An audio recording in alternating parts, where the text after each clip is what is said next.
Hello, my name is Mike Goldman and welcome to On the Mic. On the show today is the CEO, the founder of Be What You Want. Hello, sir. I would like to be the host of my own show right now. Look what he did for me already. Congratulations. And when I say that, he did this for me because I've had a couple of sessions with him where he helped me talk through where I wanted to go in life, what I wanted to do.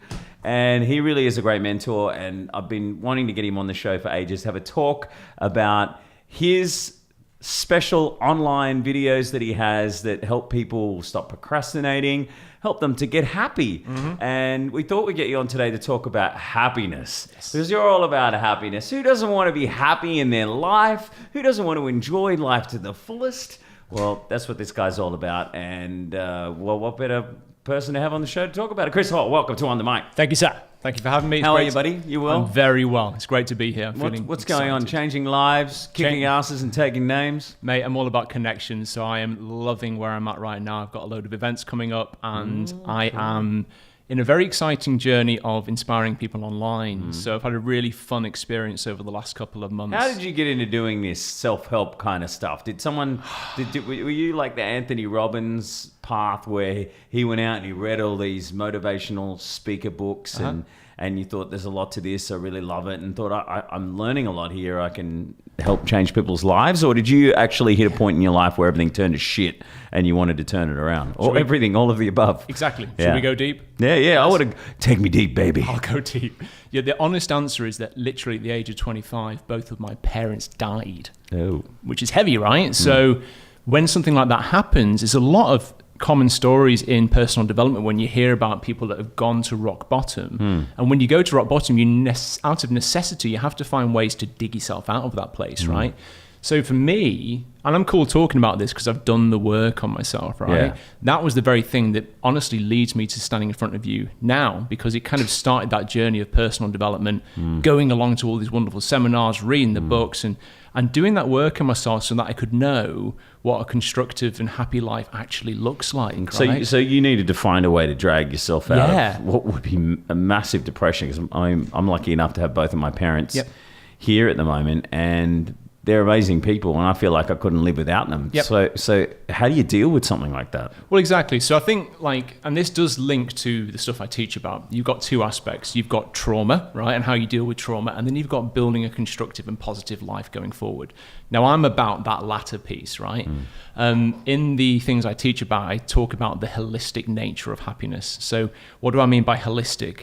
Holistic is really about your life being whole and having many connected parts, right? So we have to understand the connected parts of your physiology, your biology, the neuro chemistry of happiness and what it looks like, lifestyle choices, all of the above. And if you can start to bring awareness to how those things fit together, then you start to have that holistic tapestry of what happiness is and how it actually works, right? Now, of course, when you come to dealing with a traumatic experience, whether that be the death of a loved one, breaking up with a partner, or just going through something very tough personally in life, I think you've got two things you need to do. And the first one is to deal with that trauma, right? That's not what I specialize in. You can go What did you do when you were a kid? Well, do you mean in terms of that particular point? Yeah. So I was 25 at the time, and, for me, what that meant, okay, let's go deep.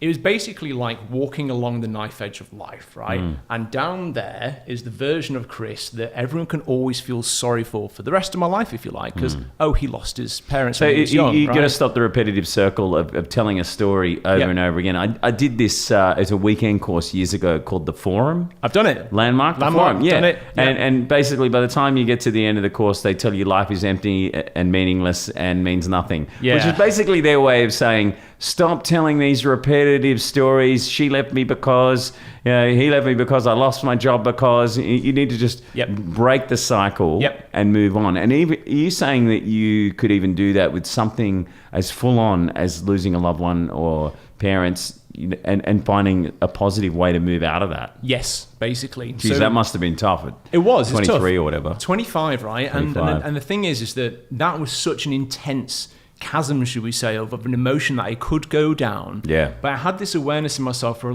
I'm not going to go there because that's just almost too terrifying, too intense. And so I'd rather actually go to this other place in life, which is this, literally a constructive path where I can redesign my life in a way where I'm looking after myself, where I'm feeling vital.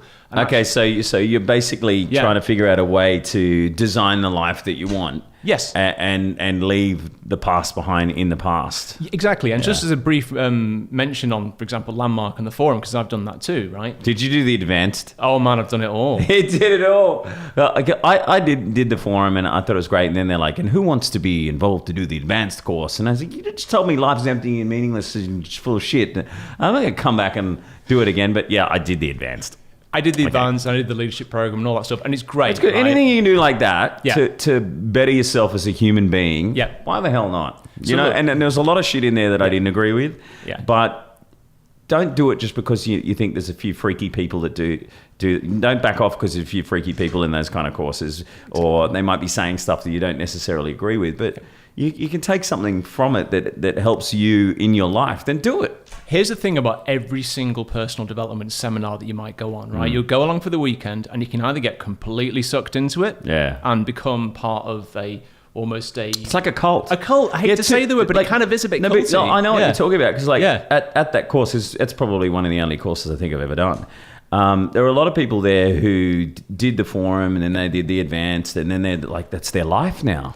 Which is fair enough if they want to help people, but I think, it's nice to be a learner and not just a follower. Correct, right? So then you can take that and apply it to, say, even Tony Robbins, right? So I've been to all the Tony Robbins courses, love it, changed my life too. So when you go to anything, it doesn't matter whether it's Landmark or Tony Robbins, if you make that your life, then I think you are getting boxed into a certain way of seeing the world, right? The way I look at it, and I agree with you, you got to go to these things and take from it what works for you. So that's the very reason, for example, that I call my course Discovering Your Path to Happiness, because it's just like a toolbox in laying out all the possible apparatus. It's giving you a bit of philosophy and insight behind it, but then the person that's consuming that gets to pick what works for them. So, but just briefly on the Landmark thing about, meaning and is life empty and meaningless, right? Personally, for me, I'm not a nihilist, right? So I don't believe. What's a nihilist? A nihilist is this philosophy where it is all literally meaningless, right? We just may as well destroy it all. Oh, is that what that is? And it's nothing. I didn't know it had an actual terminology for what it was. Yeah, I believe it might even link to postmodernism and the idea that literally life is meaningless, right? Yeah, I don't believe it's meaningless. What is the meaning of life, Siri? Life is meaningless, Mike. Really? Okay. Exactly, right? So here's the thing. Here's the paradox. By going along and understanding that we are meaning-making machines, right? There's a guy called, I think it was Viktor Frankl, and he wrote a book about man's quest for meaning, right? And in that book, he talks about that man or woman will make a meaning out of a situation. That's just the way we work as humans, right? Now, by doing all sorts of personal development, you get to take that apart and go, actually, wait a minute. The event is neutral, right? So what that means is something can happen to you, and it's your interpretation and your reaction or your response to the event that will define the meaning that you're making out of it, right? So, real life example for me, going back to my parents, right? So literally, within 2 hours of finding it out, I had to go and tell my sister. Oh shit! Yeah. That's intense, right? 25, I had to tell my sister. Yeah. And God bless her. So that's the ultimate shock for her, of course. And how did you tell her that? You just do it. You go around. It's like 10 o'clock at night, and you do it. But what I remember, and this comes back down to meaning, right? And the meanings you make. We looked each other in the eyes and almost simultaneously said, "God, we were lucky." Yeah. So can you see how there's an element of the meaning of gratitude in that moment? So you're saying we're lucky to have two great parents who loved us and cared about us, and exactly. We don't want to talk about this too much because we're supposed to be doing a chat about happiness. But how did they die? In an avalanche. So they were an avalanche. They were mountaineering in the French Pyrenees, and the snow took them. That's messed up. When something's so sudden, it just comes out of nowhere. Like my dear old dad, God bless his soul, he's had cancer for about 7 or 8 years now, and that is going over for a long time. And you kind of prepare yourself for the inevitable or what could happen. But now it looks like he's just going to keep chugging along forever because the technology is amazing and the surgery and things that they can do. Yeah. But to just have it come smack bang out of nowhere, don't even want to go into it. So let's leave that behind. It's okay because I think unless that's a part of the story is how you're clawing your way to happiness. Because I know there's a lot of people who'd be watching this going, okay, I want to get happy, and we've just started talking about your parents. But that's the journey that you went through to figure out the best path to happiness. Well, exactly. And I think I want to just finish off on that subject though is that when we have trauma in life, deal with the trauma, right? And then as well as dealing with the trauma, find out a constructive, positive way forward. And that's the kind of things that I teach about. When you are dealing with the trauma, go to a professional, usually maybe a psychotherapist, a hypnotherapist, a healer, whatever it is, whatever works for you. Access that level of self-care so that whenever, for example, this conversation comes up now, and I'm not bawling to you, I've moved on from this now, I'm able to talk about it, and I can, I'm connecting with it. It's very much part of who I am. But it doesn't define me anymore.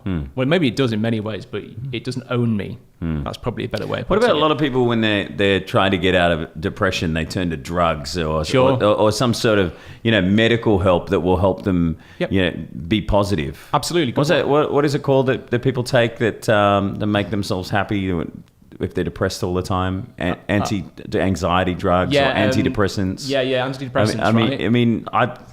I don't know about having to rely on those kind of things, but is that, you obviously seek medical advice, but... Look, depression's a very real thing. So 16.2 million people in the US have at least one major episode of depression. That's about 5% of the population. So it's a real thing. I love people who can just pull stats out of their ass like that. Do you know what my wife calls me? Spongy. Spongy. That's the best person to be, someone who gets up on stage and talks about how to make your life better is someone is just a sponge that absorbs all that information. Say those stats again one more time. 16.2 million Americans have had at least one major episode of depression. Oh, wow. Right? Now, that's the diagnosed stuff. I think that we all are susceptible to some form of mood swing or even depression to some extent, right? Yeah. So again, but I think people have things that go wrong in their lives, but just going to take pills and get medicated, I think Americans are more likely to do that because every single commercial break is filled with ads telling people to take drugs for everything. And I've got a problem with is a drug called Ritalin that they put kids on because kids are hyperactive. Like I reckon if that was around or they were prescribing it a lot more when I was a kid, I would have got that for sure because I wasn't allowed to drink Coca-Cola. I'm not saying that my parents didn't do a good job of bringing me up, but I think there's a lot of kids out there that are just overly energetic, and I'd equate it to like having a dog. If it's sitting at home in the lounge room and it's running around like an idiot, you're not going to drug it. You're just going to take it out and let it go for a run, and then take it for a walk. I think a lot of kids would be in that same position, and parents need to actually look after them a little bit better and take them out. Let's talk about nature's answer, right? Because you say like, is drugs the answer? Well, sometimes that's very necessary. So I'm not a medical practitioner, but what I can say is that, again, here's a stat for you. Nature's answer for nature's happiness. answer, right? Australia's Black Dog Institute is in Australia dealing with depression. And Beyond Blue, there's lots of institutions. Wonderful organisations, right? Are You OK Day, all amazing people and organisations. So the Black Dog Institute has proven and done studies that just 1 hour of exercise a week can help alleviate depression. Now, that's interesting. So they focus and specialise in depression, and then you've got the vastness of the issue. But then let's go down into the Neuro Chemistry, because this is where all the interesting bits are, right? So you've got 4 main Neuro Chemicals that are dealing with happiness, and one of them is endorphins, right? So endorphins are actually a form of opioid, right? So what's an opioid? Well, heroin's an opioid. Oh, like opioid. Yes. Right, okay. Right? So think about the literalness of that. You can either go to the extremity of a needle to get that, or you can go to Mother Nature, right? And what do I mean by that? If you get outside and exercise, we often get what's called the runner's high, right? You know, when you feel pumped after going for a workout, going to the gym or for a run or something, the runner's high literally is endorphins. Endorphins running through your body. Yeah. I must admit, there are so many times when I've felt, a little bit anxious or stressed out. If I go for a run and just sweat it out, I feel so much better. Yeah. And that's what it is, endorphins. I feel like it's like getting the blood pumping, cleaning out the old rusty pipes, and making you feel better. Do some exercise, God damn it. Exercise, absolutely, and embrace your dark side, right? So we've got all this happiness again. Embrace your dark side. Embrace your dark side. You will be turned to the dark side of the red force, lightsaber young out, whore. fight. No, what that means is that you've got different parts of your personality, and if we ignore them and suppress them, and actually they'll just rear their ugly head at some point. So, for example, for me as a man, I need to go for a run to get out that primeval part of me that just wants to smash stuff up and break it, because men kind of have aggression built into them, right? Yeah. You know, so I think that's why a lot of people go to the gym. Like if you're, say you're a fitness trainer and you do circuit training with F45 or something cool like that, or you go running all the time, it's because you want to get out this part of you that just is a bit pissed off about life, right? So actually, happiness is about clearing the deck of all this kind of crap energy that you've got in you, but you can't ignore it and just go, yay, happiness, clappy, clappy. Yeah, you can't ignore it. Right? So back on the endorphins is a funny one. Do you like spicy food? Yeah, absolutely. Yeah, how hot? Does spicy food make you happy? What? It does. How it makes me happy, yeah, definitely. I mean, I like it, so I guess, but it also gets your endorphins going. Well, that's it. Have you had a Vindaloo? Yeah, well, yeah, absolutely. Rogan Josh or something super spicy. Ouch. Right. Yeah. Personally, I like to sweat. I like to sometimes hallucinate from the level of spice until I may well pass out. What? I kid, but I love it hot, right? Can you hallucinate from having too much I swear chili? I have. I absolutely have. What's the hottest chili you've ever had? I've had the bird's eye chili and I've had a Vindaloo, and I've mixed them all together. And actually, one funny experience, my old flatmate in Manchester, where I'm from originally, he bought me a bottle of beer with the bird's eye chili in it. What is bird's eye chili? It's one of the hottest chilies, right? It's just the little tiny red ones. Because in Australia, we've actually got a fruit and veggie brand called Bird's Eye. That's right. And I was just thinking of something frozen in the freezer at Woolies. They get a Bird's Eye chili. It doesn't sound that bad. The Bird's Eye chili is one of the worst in the world, is it? It is. Yeah, right. But it was in the beer. And so you got this chili in the beer, and we all pass it around the table and have a little sip and go, oof, that's really hot. Yeah. But me being 23 at the time or something, and a young bravado-filled man at the time went, here you go, I'll down it. I'll show you how much I like chili. I downed the thing, and then that night, in bed, I was in the fetal position, crying as a full-grown man because I'd burnt the entire inside of my intestine. Oh, see, that's why you can handle chili, because the insides of you are burnt from when you're a kid. I just burn it all to the ground. But endorphins, what happens there is that anything that's literally spicy causes a pain response in your brain, and to deal with that pain response, you release endorphins. And that's actually the same with your legs. For example, if you're going for a run and you've got an intense workout going on your thighs after going for a run, your body is having a pain response, and so it releases endorphins.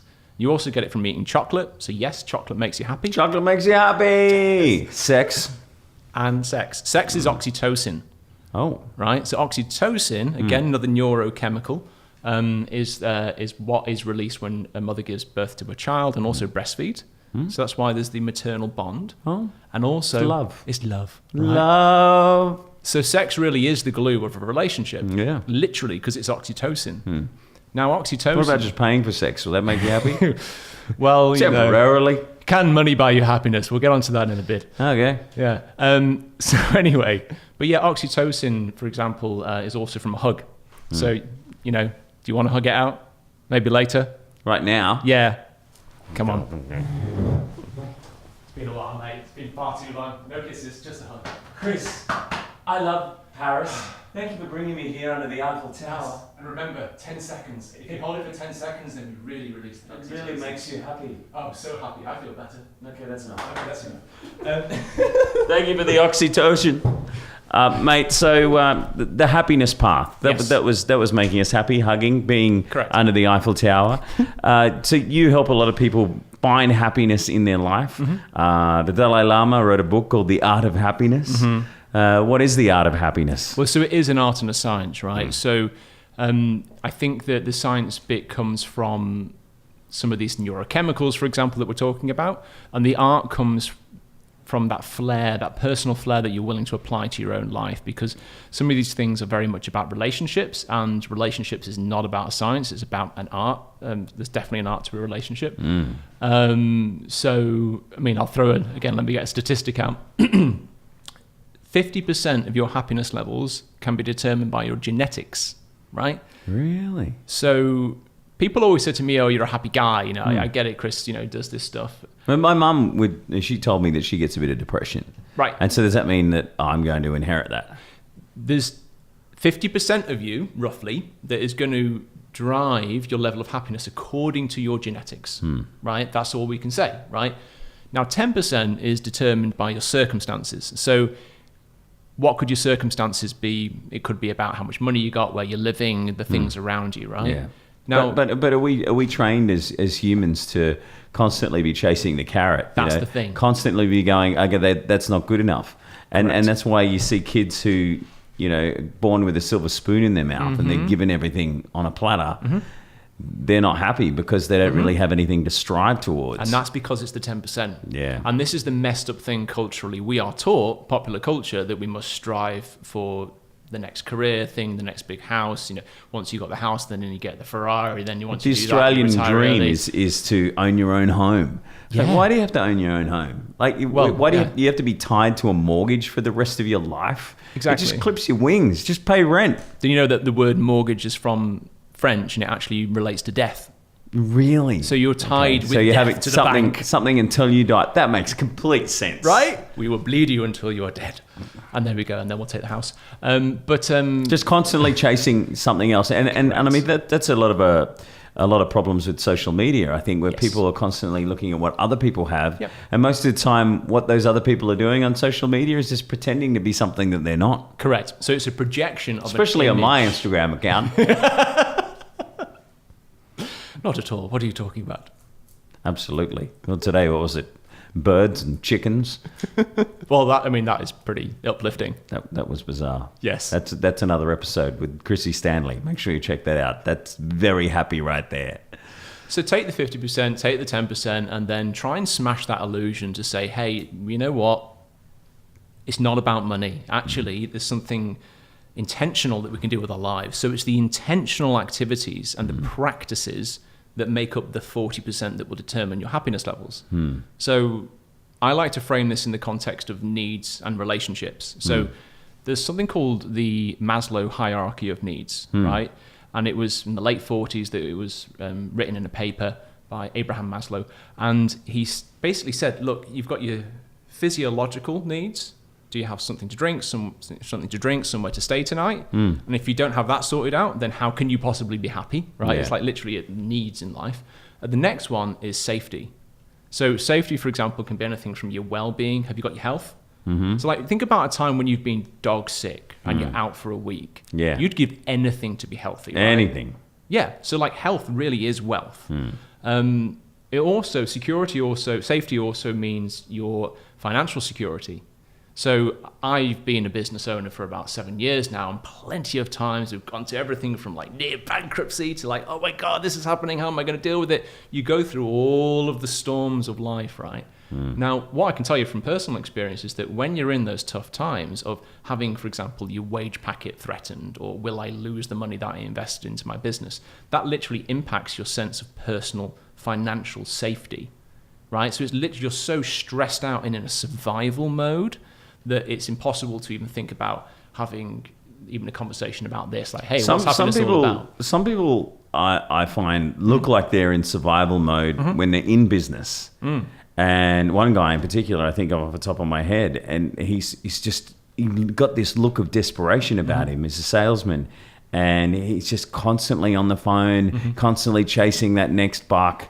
Yep. And I think maybe that's a sign you should change your career and do something you enjoy, because it's the old saying, you do something you love, you never work a day in your life. Yes, exactly right. And but when you're in that place, and here's the thing, it might sound obvious, but when you're in that place, from a needs point of view, I think it's one's personal mission to fix that stuff, right? And that could be anything from changing your career to something that pays you better. It could be looking at your own personal outgoings to make sure that you're not just blowing money on bottles of bourbon champagne if you don't need it. Maybe you need to just tighten the reins this week so you can have a healthy budget. And it all sounds quite straighty 180 and very boring, but deal with that, because otherwise you're not addressing your needs, right? Now the reason I set that up like that is that once you've got your needs sorted out, you can then move up to the next level, which is at the level of love and belonging. Now, love and belonging is all about relationships, right? So relationships are where a vast, vast majority of your happiness level will be residing, right? On the other person. like worrying about if they're happy, because if they're not happy, I'm not happy, and then that could turn into a fight. Maybe, yeah, but through authentic relationships. So, for example, let's talk about quality time, right? Yeah. So, like I'm a dad. I've got my 2-year-old son, and quality time to me, literally, is sticking him in the car, going down to Terrigal on the Central Coast, spending $10 on ice cream, and he'll go absolutely crazy on sugar for a couple of hours and run around the parade. And I'll hold his hand, and we'll watch the sunset and all this kind of stuff. And it sounds cheesy, but you know what? I'm never happier than in those moments. Until the sugar rush wears off. And he throws a tantrum. Yes. And then you just want to give him a little bit of baby Panadol so he goes to sleep. Yeah, that's real too. But on quality time, and let's link this to money. So the idea, like, can money buy you happiness? Well, it can to some extent. Of course, it's 10% of your happiness level, and of course you need some money to do certain activities. Like, you know, if I don't have $10 to buy my son some ice cream, or maybe I want to join the local rowing club or the surf club and I don't have money for the membership or whatever it is, you need certain amounts of money to deal with that. But fundamentally, the people that actually matter in your life, the people that are truly your friends and family, they care about you. Yeah. They just want to sit down with you. If you don't have the money, they'll buy you a beer. It's the little things in life that are often the best and the things that make you the most happy.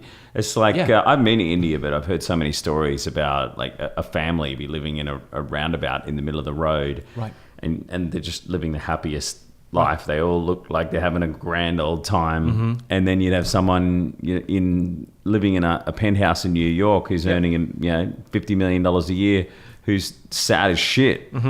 And obviously that person's used to living the high life, and that person doesn't know anything different than living in the middle of the road of a roundabout. Yeah. But when you strip it back, what you're saying, and you just get to the essence of what really does make you happy, spending time with your friends and family. But what if your family are a pain in the ass? What if you've got this uncle who ripped you off by making you buy something you didn't want to buy, or a cousin who just never shuts up, who just says the most annoying and stupid things?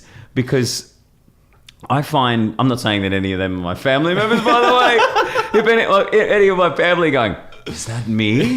He's talking about me. I'm unsubscribing to his show. Because I find I never like I never want to throw away a relationship, especially if it's a family member. If someone annoys the crap out of me, I think it's best to just walk away and leave them alone for a while. And I think that with friends as well. Just because one chapter's bad doesn't mean I want to throw the whole book away. Totally. But how do you get out of that shit zone when you're in that situation with someone where you just know that that's them and that's your family member who's going to be a pain in the ass. But there's times there where it's great and you love spending time with them. The energy vampires, right? Okay. I think we first need to understand what toxic relationships look like. Yeah. Right. So, because some people don't know. They think a toxic relationship is, someone that spends their money, or what is a toxic relationship? Someone who doesn't give you anything, or just is demanding, or... So often a person that's the toxic person, they are usually narcissistic, so they're obsessed with themselves, right? But you're nice, you're not toxic, you're lovely. Okay, thank you. You're welcome. They're often very controlling, right? So they're wanting to see exactly where you're going, what you're doing, and what you're allowed to do, right? Oh, I hate that. Demeaning, so they'll put you down. There's usually something that you were attracted to in the original part of the relationship, and it doesn't have to be an intimate one. It could be a friendship as well, right? Maybe you were attracted to their outbound flair. Maybe actually you didn't realize they were narcissistic, and you just thought that they were wonderful, confident and flamboyant and so amazing socially, and hey, I want to be around that person, right? And you were attracted to that. So what they'll do is they'll give you those little nuggets of the thing that you like about them. Oh, okay. They tease you a little bit, and then you like, and then they punch you a little bit. They'll punch you right in the guts. Treat them mean, keep them keen. Exactly. So it's a bit sadomasochistic. It's very much, they'll give you a little bit, but then they'll knock you right down. They'll not give you too much. Exactly. And they're usually self-obsessed in terms of, it's all not just obsessed with themselves, but they literally almost psychotically don't care about what's going on in your life, right? So is that a controlling tactic? So they can control you? Right. Yeah. And the person that's in the situation that's being treated like shit, essentially, because that's what's happening. Why do they stay in those situations? Why don't they just go, right, Yeah. Time to get out. Well, there's two things you can do. So strategy number one is create your own personal boundaries and express that, hey, this is not okay. I've noticed that when you do this, you're trying to put me down. I'm not going to put up with this anymore. And you actually have a conversation about that. So say, for example, if it's with a non-aggressive family member, because there are, unfortunately, aggressive family members physically and emotionally, right? Then you could have a constructive conversation about something like that. So you can put boundaries back up and still choose to be around the person, right?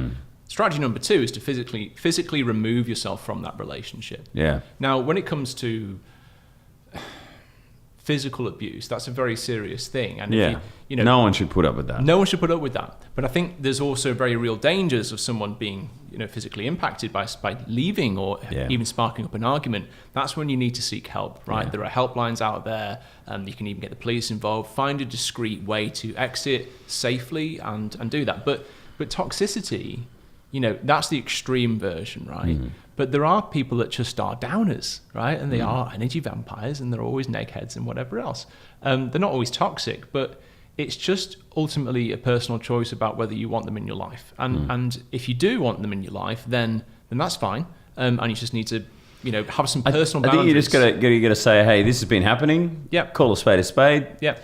This is how it's making me feel. Yeah. And I want to know what you can do about it to make it better. If you're not going to do anything, then see ya. Pretty much. Wouldn't want to be ya. Yeah. So what are the common myths about happiness? Right. It's that we can be happy in all areas of life. It's never possible. It's the idea of perfection, perfect happiness does not exist by definition. And the reason for that is that as humans, we're striving for things. We're inspired by the possibility of something. We want opportunity. So, for example, if you've got the billionaire in the penthouse, if he's got no further to go, then he's not inspired by his or her life anymore because they've reached the top and it's like, well, what's it all mean? Oh, nothing. And I've got no relationships or any friendships and everyone hates me and I've got this load of money. Penthouse guy should just start helping people and feeling good about his life and himself. Exactly. No, but jokes aside, so it's all about striving for something. So in the coaching context, so I'm a coach and we talk about going for goals. And we use something called the wheel of life. And the wheel of life is putting the different areas of your life into segments on this wheel. And it could be your finances, your health, your career. And you give yourself a little rating out of 5. And then it's up to the client to do that themselves. So this is your little system you came up with? Absolutely, It's the happiness wheel. It's the happiness wheel. Oh, nice. Well, it actually relates back to Buddhism, I believe, and the wheel of life. But it's used Buddha in had a happiness wheel. Absolutely, man. Nice. Right? But when you give yourself a rating, right? You got to rate yourself. And that's the... You don't give it to someone else. Can you please rate me on my happiness wheel? It's the honesty bit, right? You got to do it yourself. Like, how happy am I really? Do you know what the truth is about this happiness thing? It's like Neo in the Matrix. You've got to be willing to take the red pill. Because once you've taken that red pill of awareness in terms of, oh, wow, maybe I need to look up... Looking at yourself and becoming self-aware, because people do get very caught up in their own thoughts and in their own head. Yep. And I think they lose track of who they really are and what's really going on. Yep. And so having a happiness wheel, as you like to call it, which I love, I think that's cool, is a way to self-reflect. Yep. And to go, all right, what's on this happiness wheel? Like section 1, what would that be? Where would be career, for example. So, okay, right, I am number 3 in career right now. So if you think about the amount of time that you spend... Is it up to 10? It's up to 5, out of 5, 5 being the highest, I was going to say, it's a low score. We need to do that next year. So if you give yourself, hey, I'm not happy with this right now, I'm giving myself a 3. Then it's just that it's a prompt within yourself to go, well, what can I do about that? And that's when a coach can help, bring you into an action plan, for example. Now, because we are always striving for something better, you may have, let's say, for example, you've done the Aussie dream and you bought your house. Yeah. And that's the pinnacle of it right now. And you hate, right now, in terms of finances, I'm a 5. I'm really happy with that. But I've not been paying attention to my health. So I'm a 3 because I need to go to the gym more often or whatever. You'll always find that there's something you want to improve on. So the biggest myth is that we can have perfection in all areas of this happiness wheel. Yeah. So there's career. What is there? Family, entertainment. Yep. What else is on the wheel? Well, you just put on this wheel what are the factors of your life that you want to improve? That's exactly it. So we put suggestions on there to say, this is an example template, but if you want to include whatever it is, being a marathon runner, then include that because that's part of you and who you are and what your identity is about. So man's greatest invention was the wheel, and now Chris Hall's greatest invention is the wheel of happiness. The wheel of happiness? The happiness wheel. The happiness wheel. Yeah. Okay, cool. Yeah. Sounds really cheesy, doesn't it? Wheel of happiness. You could call it WOP for short. Ooh, like that. No, wheel of happiness. No, it's wah. Wah. The wah. No, yeah. I love your wheel. That's really cool. I appreciate it. I'm glad you like my wheel. And so you mentioned, obviously, in the wheel, there's career, and there's health, and there's family, and relationships, or whatever people decide to put in their little wheel. Mm-hmm. What do you do once you've rated yourself out of 1 to 5 and your rating's really low? You mentioned something about an action plan. How does that come about? Exactly. So what you do is, by first of all acknowledging that you're not where you want to be, you then start to look at the reality of a situation. You will bring, say, for example, some gratitude to the things that are working well, and then you'll have a conversation about the things that aren't working well. And then from that, you'll then go to understanding what opportunities exist and could exist, and then literally a way forward. I'm literally describing something called the GROW model. It's like a little insight to the coaching industry. The GROW model. The GROW model. How to grow that section of your life that you want to improve. Exactly. Now, all coaches that are qualified usually end up using something like that, right? But the reason that coming up with an action plan and a way forward is important is that Jim Rohn, the motivational speaker. I love Jim Rohn. Amazing, right? He was a guy that he built Herbalife, the Herbalife industry, didn't he? Yeah. But he just started out. He had a mentor who was this great business mind, and he did really well out of his business when he was. Can't remember what he was working in before Herbalife, and he did a couple of talks at like Lions Club events or something like that, and realized, hey, there's something in this. They want to pay me to talk. Incredible person. And he was like the original motivational speaker dude. So if my memory serves me correctly, Tony Robbins was mentored by him. Yes. Right. For like a year or something. And then he moved on to his own thing. But I love his definition of success. Success is the steady progress to one's personal goals. The steady progress towards one's personal goals. Can you say it like him? Success! Success! Yeah, no, he says his words out. Like Jerry Seinfeld. Is making progress towards your personal goals. Yeah. Now, what does that mean, right? But you got to set your goals, though. A lot of people. You've got to set your goals. A lot of people, like I've never been much of a goal setter. Yep. I've been someone who looks for opportunities. I'm an opportunist because I've always been on the same path of what I want to know and what I want to achieve with my career. First and foremost, relationships is a different story. But things are going great, darling, if you're watching. And if there's people out there, they're going, okay, well, they're like me. They're just in a career or in a job and they don't really set goals. Like, how do you actually choose the goals? Because some people say, choose the biggest, most outlandish, craziest goals you can possibly think of. I mean, where do you go when you think, okay, that's ridiculous? Do you just play to your strengths? Or if you don't like goals, then first of all, remember that it's about growth. Because some people won't do goals, no matter what you and I talk about. They go, oh, that's not for me, right? But even that quote of it's the progress towards your goals, that can be translated somewhat to growth in your life, right? So if you have a sense of growth in your finances, your careers, your health, then you literally have a sense of progress and therefore happiness inside oneself because you feel like you're getting somewhere. You know when someone says, how are you? And you say, oh, getting there. Getting there. Where the hell's trying to get there? Where's there? Yeah, where is there? Where's there? And that's the thing. You just have to find out where there is, I guess. Correct, and that's the perfect segue to why goals are important. So by having a goal, you are having something specific. There's something called SMART goals: specific, measurable, attainable, realistic, and time-driven. That was a very quick way. Say that again. Specific, measurable, attainable, realistic, and time-driven. Real life example. I've got an event coming up, right? So on Saturday, the 14th of April, 2018, I will run a half-day seminar on happiness in the Central Coast. That is giving a very specific date, and it is attainable because it's in 5 weeks' time, and hey, it's going to be great. But can you see how it's all of those things specific? It's measurable. I'm going to have 200 people at the event. It's going to be great. So I teach about this stuff. If we went into that now, it would be a bit of a longer conversation. But by using things like the SMART goal techniques, your brain and your heart and your gut and all those parts of you believe that it's actually possible, right? So if you visualize it, which is a good segue as well, right? So have you ever meditated? Yeah. Yeah. Have you ever done visualization? While I'm meditating? Yep.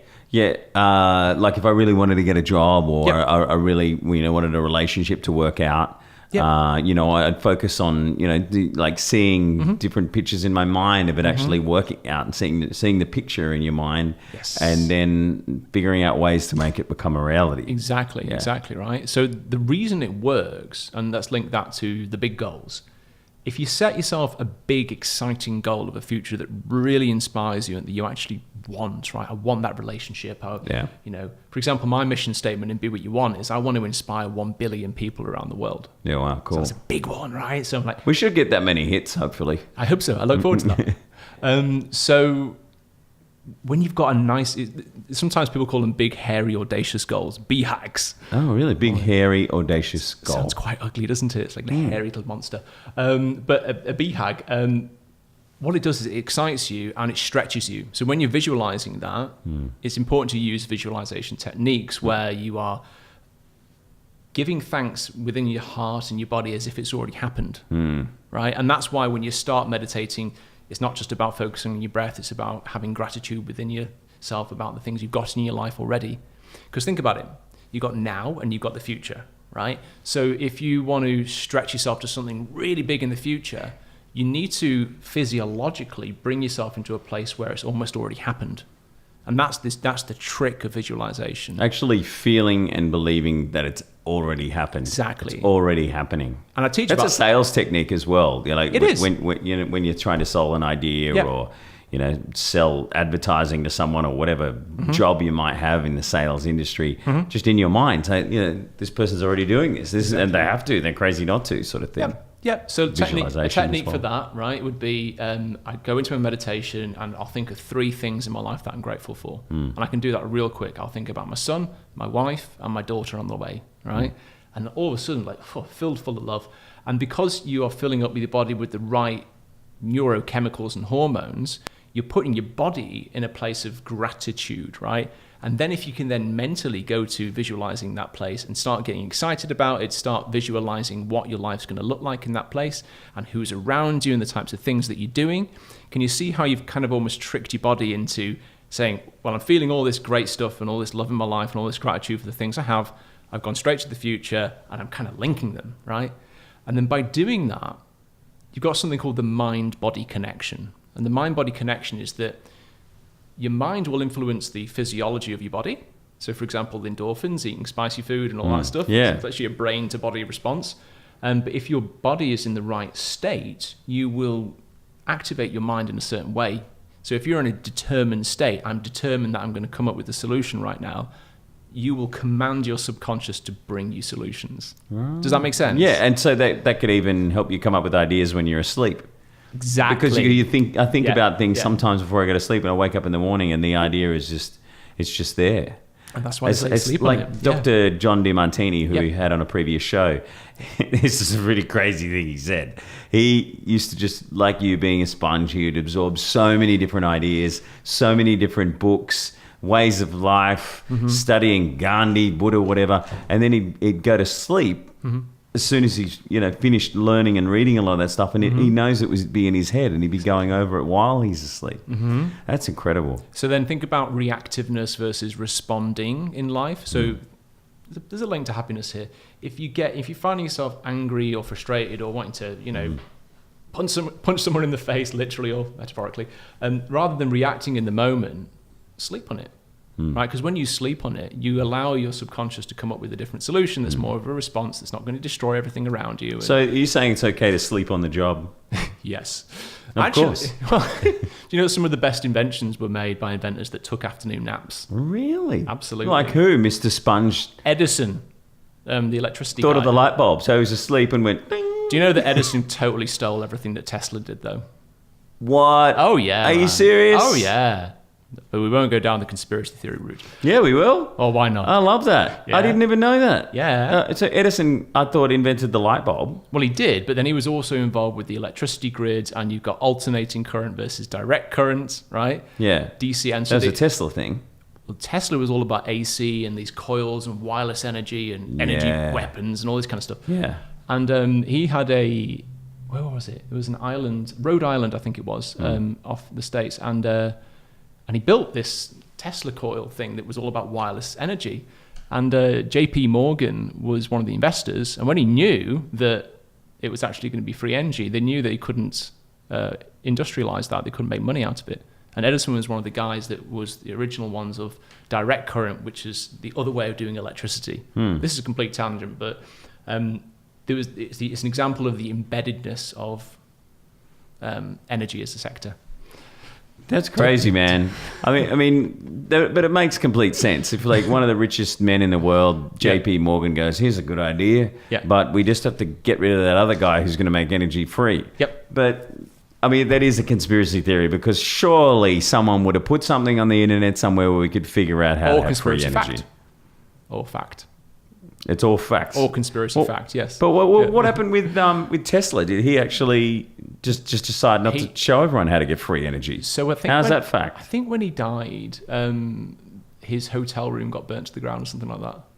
Right. Okay. All these, he's a very eccentric man. But that's like the other conspiracy theory about tires. Like apparently there's a rubber that's been invented that never wears out, never breaks. Right. There's so many of those. Oh man, absolutely. And we could go down that rabbit hole, right? That's a completely other show. Yeah. And I'm sure we will. So if someone's in their job, going back to the happiness thing, and they're thinking, okay, I know I'm not happy. Yeah.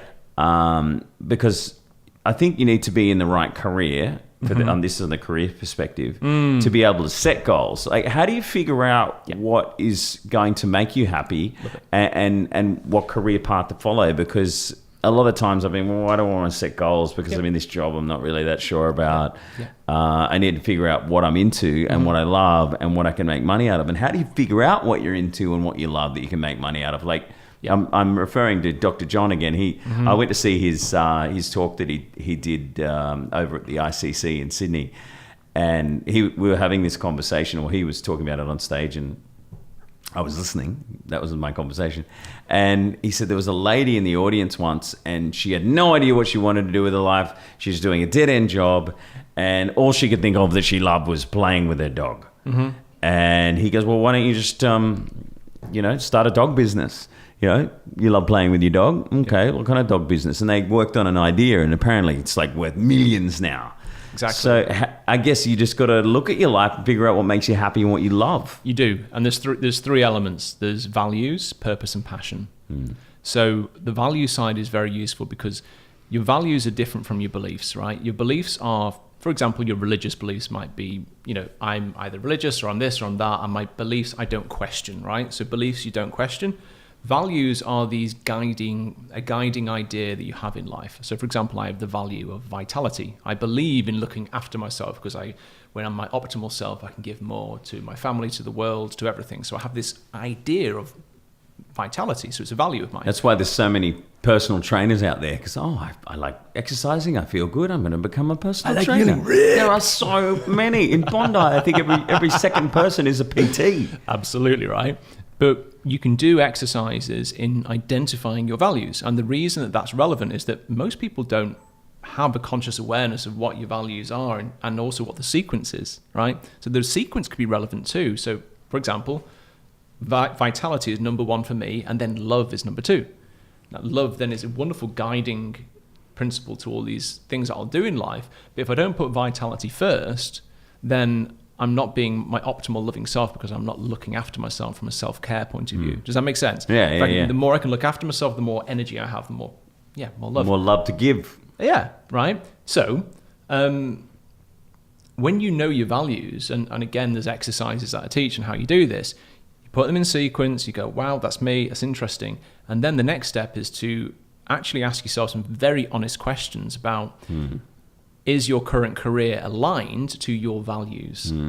Is it an expression of who you are? Because people get set in their ways. Oh, yeah. It's so hard to break the mold of who you are, what you are, where you're going, just the situation that you're in. Yeah. How do you break out of it to go that way? Go that direction. Good. To find your values and then construct a career around that. So I come back down to the holisticness. So, I said at the beginning, hey, happiness is a holistic equation. We need to understand all these things that connect together.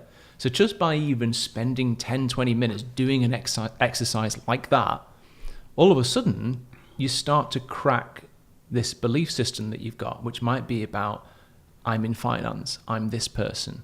You know, this is who I am. I could never possibly leave. I've got the kids. I've got the mortgage. I've got whatever.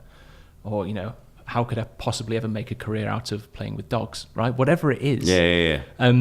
But you've got to start shining a light around all of these connected parts. And then by bringing that awareness, literally, that's the genesis of choice. That's literally that wonderful golden moment where choice magically appears and you go, actually, I can do that, right? I can have a career in something that matters to me.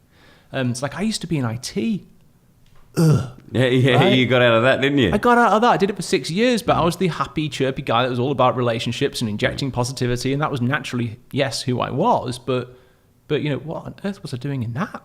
I mean, yeah, got a little bit of an inner geek, but you know, apart from that, Yeah, that's your cryptocurrency world. yes, speaking. it is. Hello. It's gone on with Bitcoin today. Where is it? Let's check. Where's it at right now? Speaking about things that make you happy, we're happy when Bitcoin goes up. Okay, it's at, let's see, 11,500 Australian dollars at the moment. That's still better than what I bought in at.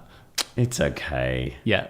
But we should talk about crypto because you and I both follow it a lot, and we're on a little chat group, and makes people happy. That's our dopamine hit whenever it goes up. That's actually true in all seriousness. Being part of a local community, where that could be a surf club, but also could be something online. So like when you and I are chatting with our group or whatever about cryptocurrencies. It's fun. You feel good. You're talking to other people. You're interacting, talking about something that they know, they love, you love. Exactly. And you see a future for the planet because it's a good thing, and you're making money out of it, which is a good thing. So that's oxytocin. Coming down to Neuro Chemicals again, right? That's literally the sense of group bonding. We are into cryptocurrencies. Right? Yeah. You get that sense of we, which is a happy feeling. Although there's a couple of dudes on that group I think we need to kick. Not you, Henrik, you're all right. Yeah, maybe.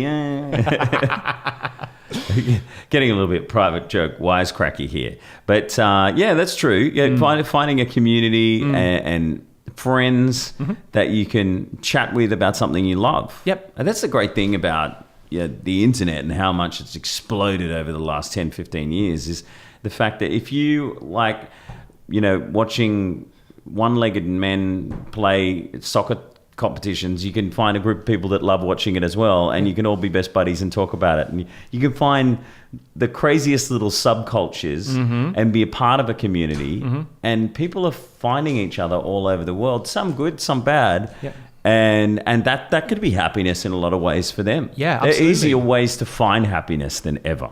And that, like, go from cryptos to blockchain, and blockchain has got peer-to-peer, right? I.e., Chris Hall and Mike Goldman can directly exchange. But normally something. we'd go peer-to-peer, that's fun, you're giving me money or whatever, but normally we go through a bank and like, fuck the banks, fucking took some of my money, and then you get the rest of fucking banks, they took some of my money.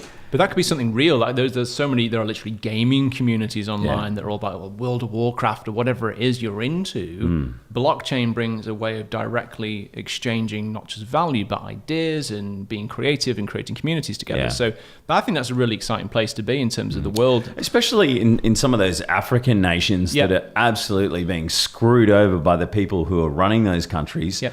Like families who are running different countries there that are just raping the money out of those countries. And now these people that are there, I don't know the particular countries off the top of my head, but people who are there can now go, okay, I'm going to earn the same amount of Bitcoin or Litecoin or whatever from another country, and I can exchange it for a hell of a lot more than what the currency is worth in that country. Like Venezuela's finding that as well with the petro that they're launching. Do you know that Venezuela has heavily subsidized electricity, right? So the government's getting really peed off because everyone's Bitcoin mining there now. Oh no! Right, electricity's free over there. Pretty much. No way. So they're jacking in these Bitcoin miners, and and that normally costs you hundreds, if not thousands, a year in electricity costs, and they're making a killing. Yeah, but they had to because the currency collapsed. Did you hear that Vladimir Putin has offered cryptocurrency miners free electricity outside of the nuclear power plants in Russia? Wow. Because obviously there's a lot of free energy coming out of those nuclear power plants. Yep. But it's exciting in so many different ways, and it's creating so many opportunities for people all over the world to make the world a better place. I mean, there's a lot of dodgy people out there that are just pumping and dumping, just raping the blockchain for money. Yep. But I think there's a lot of people who are in it for the right reasons. And I met one yesterday. I've been trying to get him on the show, Charlie Lee, who started Litecoin. Nice. Oh, you met him yesterday? Yeah. Awesome. Yeah, and this guy, hearing him talk, he sold most of his Litecoin, but he still runs the company. And he's basically going around the world just trying to get people to use it as a currency. Because that's the way that you change the world, and you get people using it. It's just talk it up everywhere he goes. And he's someone who thinks twice about what he sends out on Twitter, because unlike John McAfee, who's the king of the pump and dump, who talks up stuff left, right and center for his own good, well, at least it looks like that anyway, he's someone who believes in it for the greater good of man, and it's really nice and empowering to see that. But he was a really cool dude. So what are some of the cryptos that you're into? I mean, obviously you're into Bitcoin, but you're on there every day talking about stuff. What's the latest? I'm invested in 18 different coins. So I like some of the stuff that's going to change the world from a content generation point of view. So for example, Steemit is an alternative to YouTube or even some of the existing social media platforms. Yeah, where you pay the people who make the content? You do, exactly. Right? Yeah. So rather than relying on advertising, it's the peer-to-peer thing again, where if you like what I do, then just like, for example, on Medium, which is not crypto, is you can give a clap, right? If you liked reading someone's blog. And so you pay the content generator directly through that effort, and it could be a micro payment, right?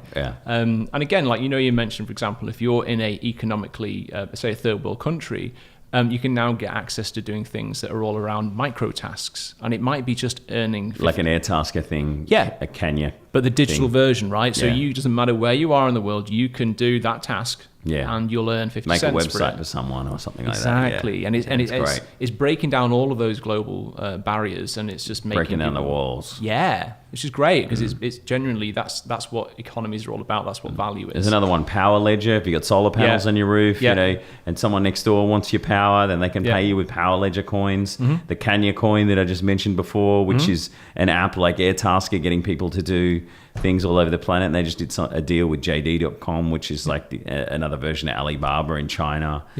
And there's so many exciting things that are happening. Any more off the top of your head you can think of that you like? Yeah, so I like it for investment reasons, but there's something called Funfair, which is about revolutioning the gambling on the blockchain. I've seen Funfair. There's like the fun coins. Yeah, fun coins. Lots of fun. And so what's the latest with that one? Look, basically they're about to launch in June, and the whole point of that is that you can save all these transaction fees. So if you go onto an online casino, you have to pay 3% on your Amex card, your MasterCard each time you place a bet. With these guys, it's all contained within something called the Fates channel, right? And it's getting techie here, but it basically means they're keeping it all within this nice little ecosystem. And so you can go for your life on gambling if you want to. I'm not a gambler, but hey. By the way, I've got to say this is not investment advice. We have no deals going with any of these coins. If you know nothing about cryptocurrency, even if you know stuff about it, do your own research. Seek financial advice, because we're not qualified. Do not listen to us in any way, shape or form. This is just what we've been doing. Do you know what the truth is, though? I think that when it's going up, and this is the thing about cryptos, when you get involved, right?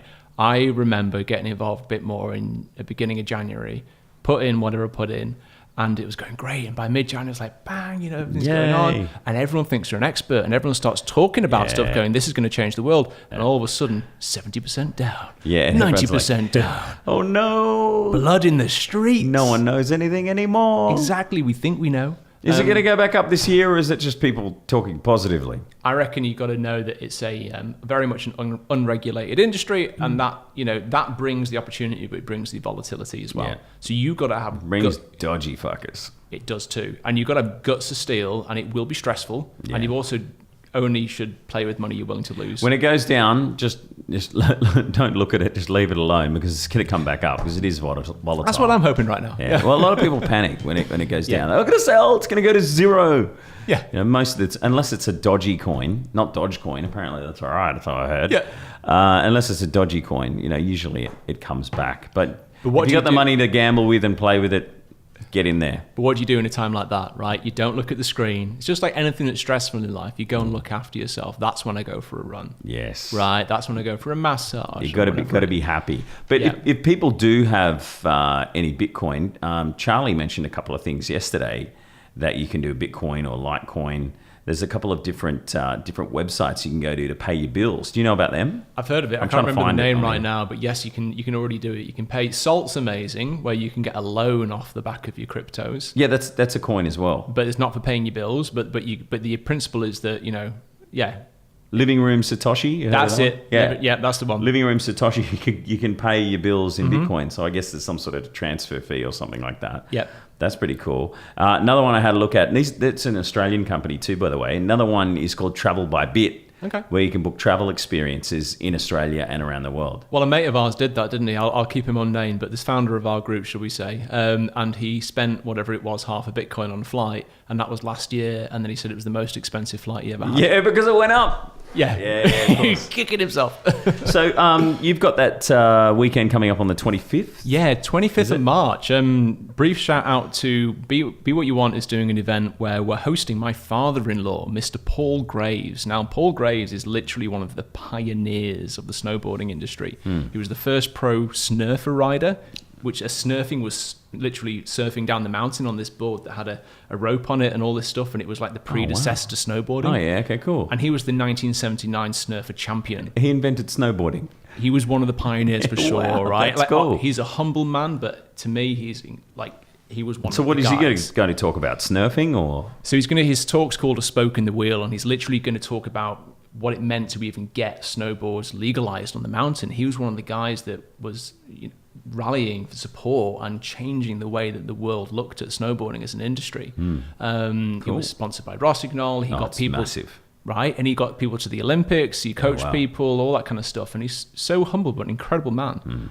So it's a pleasure, I think, for anyone to meet him. Yeah, that's in the Central Coast. That's at Evoke Beach Surf Life Saving Club on Sunday the 25th. Excellent. For details, go to Facebook.com/Be What You Want. Yep, that's my business. And that's your first show you're putting on? Yeah, that's going to be our first event. And then following that, on the 14th of April, I'm doing a session on happiness. So I'm going to do a half day, short and sweet, but get to the point, have some, experiential things where we'll really, you workshop some stuff with people. Yeah, like let's coach live and really connect with some people. Yeah, nice. Yeah, and that's going to be on Saturday the 14th of April, again at the Surf Club. And where can people find you online? So online, on all the social media platforms, I go by the username Follow Chris Hall. So that's on Twitter, Facebook, all the good stuff like Medium for blogging. And then if you want to find what our business is doing, it's at bewhatyouwant.net.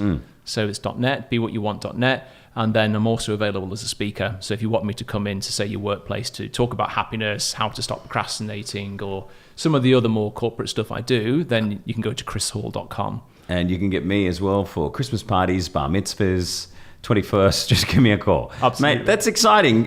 Good on you. And well done for changing your life like you have. And you've been through so many incredible things.